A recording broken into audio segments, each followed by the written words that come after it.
Hey everybody, my name's Maryann Simson. I'm the director of Apex Media. And I'm Seth Miller, an Apex contributor and founder of PaxEx.aero. There's a lot going on in the industry today, and we just wanted to catch everybody up. And that's why we've called this show the Weekly Wrap. So welcome to the Weekly Wrap. Seth, the first story we wanted to talk about a little bit, of course, has to do with social distancing.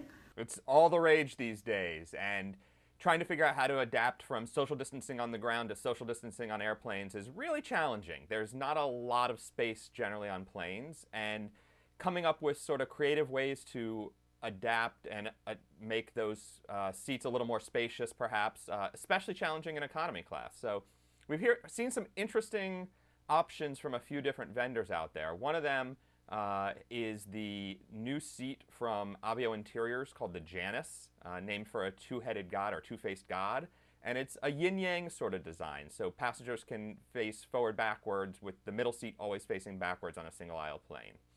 It offers some additional protections between the passengers, but also the challenge of you're now facing someone, and if you sneeze or cough, you're sort of coughing on them. So maybe not perfect, but it's an interesting concept. And I think really what we're getting at here is the concepts that these vendors are coming up with are worth talking about, worth pursuing further. Maybe not any of this first generation of design, though. Yeah, I kind of feel like the middle seat solution on Janus would be a little bit awkward because I do think you would have an angular view directly to the two people opposite you. Window seat looks fine. I think aisle seat is even doable, but if the middle seat was undesirable before, it certainly is here as two people are staring at you. Yeah, and I actually had a comment from an airline employee wondering how flight attendants would be able to do service for the window seat passenger as well. Just not only are the seats shifted in space, but there's sort of plexiglass dividers that rise up between the heads, so you can't really reach across. So that creates some challenges as well.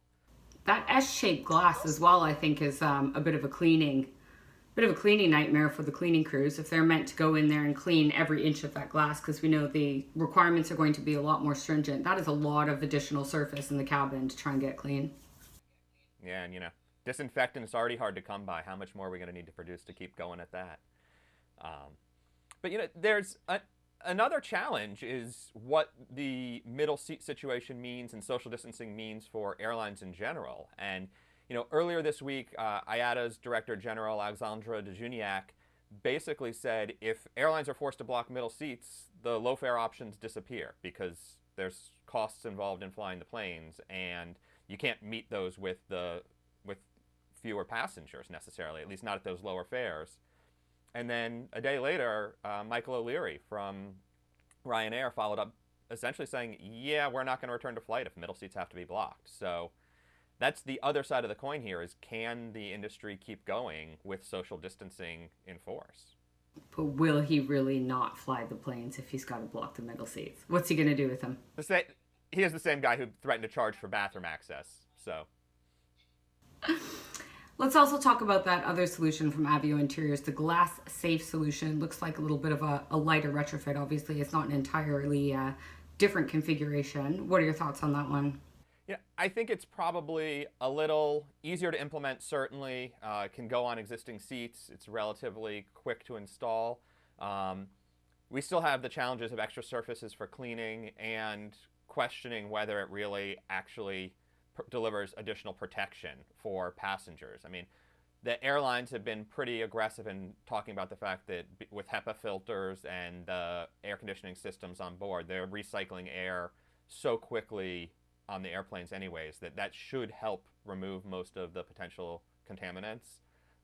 But again, with every option seems like a good place to at least be talking about and be thinking about, and eventually we'll come to some sort of solution that works better for the whole industry.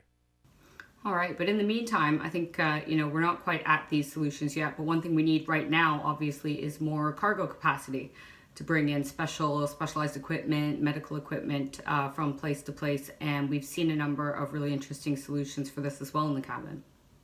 A number of airlines have come up with options for cargo carrying in the cabin. So they've got passenger planes and no passengers. Flying them with cargo on board is proving to be pretty useful. And I'd say it started in China with some aircraft removing seats to make more space for cargo on board.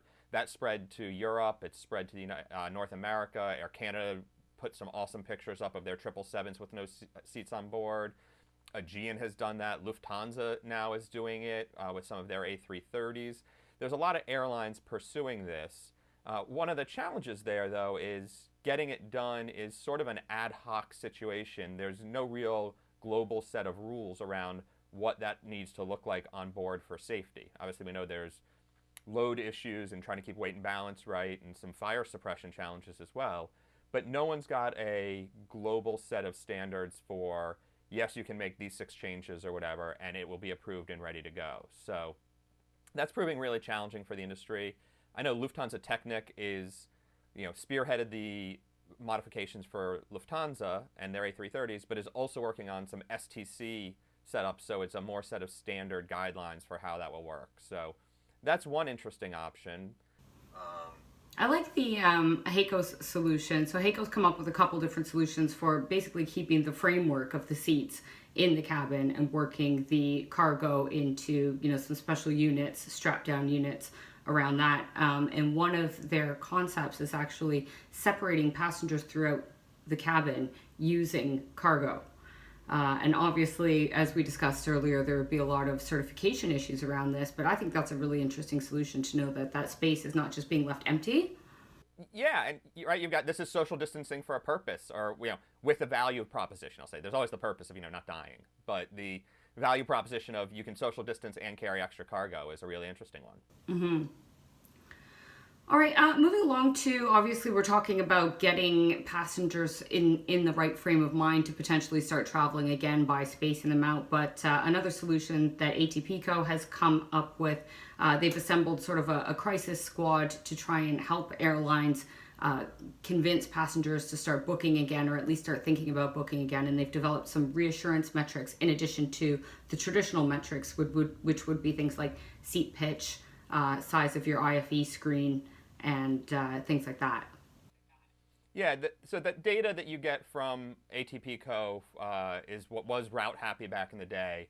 And it's things like, is there Wi-Fi on my plane? Do I have decent leg room? Is it a flatbed in business class or a recliner? Stuff like that. And those are very useful product amenities. But these days, as you mentioned, passengers care about a lot of other things, like, is the plane going to be cleaned in between every flight? Is there going to be a health check at the airport before I have to board? What are the other things that the airlines are doing to make sure that everybody on board is going to remain safe? And they had the infrastructure in place. The trick here is, of course, getting the data from the airlines of what's going on and where. But ATPCO has that infrastructure and has that capacity, and they're rolling it out. So you can see it on different booking portals already with these bits of data added in, trying to help set customers at ease as they go to book their tickets. I think it's a great initiative, and from what it looks like, they're offering it to the airlines free of cost. So normally they would be charging airlines to display these sorts of metrics, but this is something that they're doing as a benefit to the industry to help things get going again, and I think we need to see more of that sort of effort going on. Absolutely. With all the changes going on in the industry, there's a lot of experts getting together, putting out sort of advice and research and different bits on what really the impact is going to be longer term.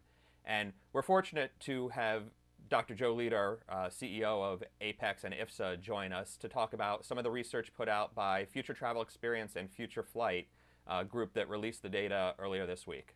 Seth, thanks so much for having me today. Looking at the Fast Future and FT surveys, I excluded respondents that could not answer and went straight to the heart of the answers.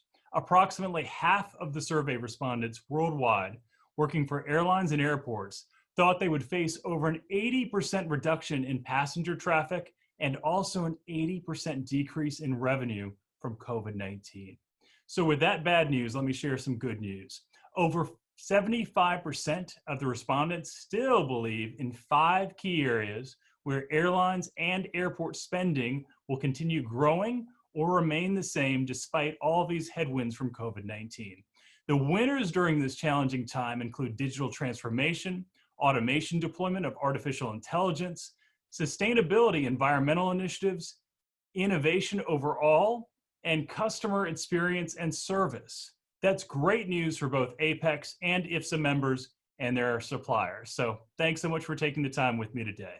It's not all COVID-19 stories, however, there are still some other interesting partnerships and new product lines coming out. One of the other stories that we picked on this week was that Phitek Amphenol actually licensed their range of aviation headphones, high quality aviation headphones to Linstol, which is a leader in the field. We think this was a good move. Seth, why do you think so? The Amphenol Phitek product has been great. They've got quality noise canceling headphones. They've got a sort of magnetic connector that helps protect the hardware if someone trips over the cable climbing out of the seat over you, things like that.